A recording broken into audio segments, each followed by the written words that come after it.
I first made my millions of dollars. The first time I ever became a millionaire was with Webcam Studio. This is how I first ever made money. I mean, I was a kickboxing world champion, but kickboxing's not boxing, right? Yeah. So I'd make like $100,000 a fight. You fight 2 or 3 times a year. You pay 20% to your manager. You pay taxes, but you're not rich. And I didn't consider myself rich. Like 30, 40 grand chunks, twice a year, maybe 3 times a year. Living in London rents, need a car. You're trying, you're not rich in any way. And that's actually the reason I retired, because I woke up one day and I thought, I'm giving 6 hours a day of absolute focus and energy to this.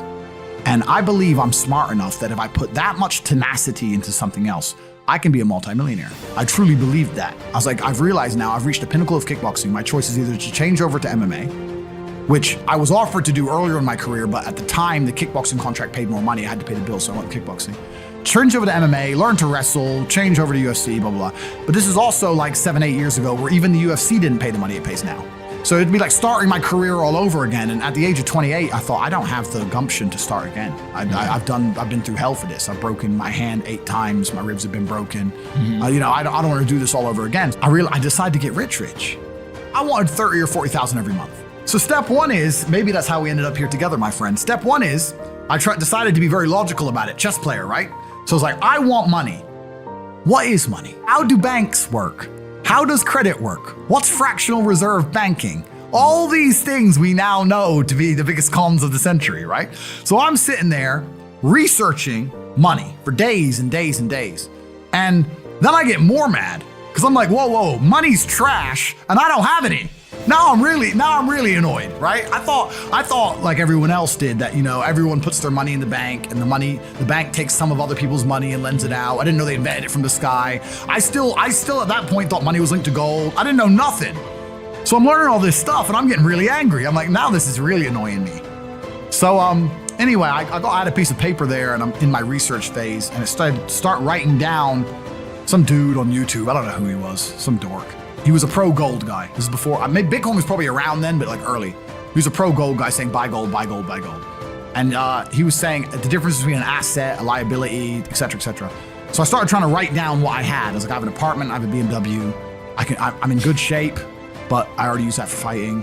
What can I do? I can play chess. I'm just writing down the things I have and what I'm good at. And then I kind of realized, I was like, I've got like 8 girlfriends. Maybe I could open a strip club and like be a pimp, be a gangster about it. Well, I thought I have these beautiful girls. How can I? This is before like Twitch existed.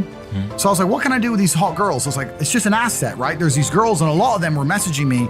They thought I was this millionaire world champion. They all wanted to come London, live with me and thought I was a big boy millionaire and all this stuff. So I'm kind of like, what am I gonna do? What am I gonna do? I thought, man, I investigated strip clubs, way too much money. But this asset class of beautiful women was kind of on my mind for a few days. And then by absolute coincidence, I stumbled upon somewhere on the internet. I was on one of those websites where you used to download like free games and bullshit from. And in the corner somewhere it said, hot girls want to talk to you now or something. I said, hot girls. So I clicked on that, not because I was interested, but because I thought I have hot girls. And it was one of those webcam websites. And I was like, so these girls sit here and talk to dudes for money. And I thought, I'm gonna try this. So I messaged all 5 of my girlfriends, told them I had a job for them, explained to them what I was gonna do. I was gonna launch this company. 4 of them agreed, all 4 flew in, sat around the same table. They were all like, who's she? I'm like, well, you're all my girlfriends. And that was the beginning of my little attempt at a webcam empire. And I put the girls there and my role in it all was, I did all the tech side of stuff, which was the first thing, of course. And then also, and I get called a pimp a lot, but the reason I use the term is because I don't see it as a negative term. I see it as positively inspirational and motivating person. I'd motivate the girls. I'd make sure they did their job properly. If they had a bad day online, I'd come up with a good excuse for them. Oh, it's been a football game. It's been really busy. Don't worry. You're so beautiful. Don't be upset. You did better than her. You did the best today. I keep everything organized, put the schedules together, all that kind of stuff. It's hard because women have to want to work for you. This is one of the biggest misconceptions. I really want to clear this up.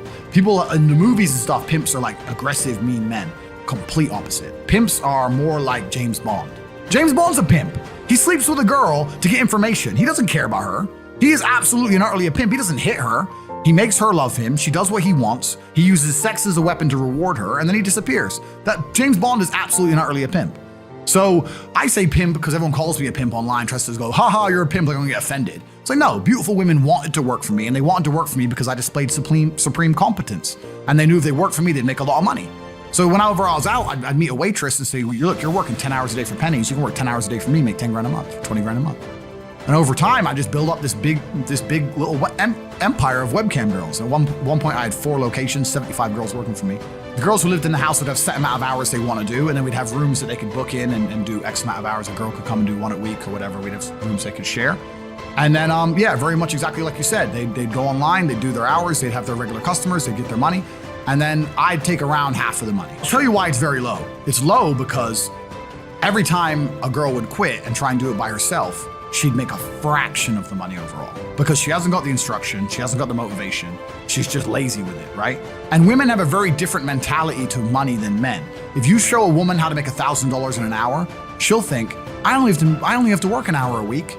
Whereas if you show a man how to make $1,000 in an hour, he thinks, I can make $18,000 a day. That's the difference between us.